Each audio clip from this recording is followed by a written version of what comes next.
kami dari BNN melakukan penyelidikan, kemudian menemukan titik terang bahwa ada salah satu orang yang kemudian kita melakukan pembuntutan, profiling, kemudian pembuntutan setelah beberapa lama, ini juga cukup lama,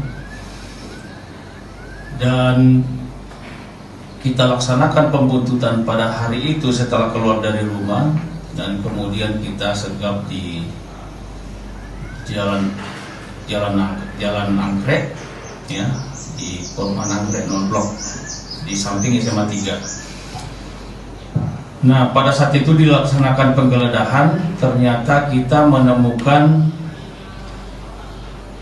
jenis sabu yang sementara ini kita masih proses lapor.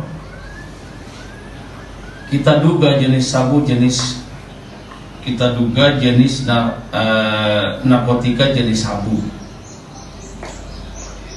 Seberat sementara kalau ditimbang di sini 48 kurang lebih 48 gram atau 1 bal. Sebenarnya 1 bal itu 50 gram.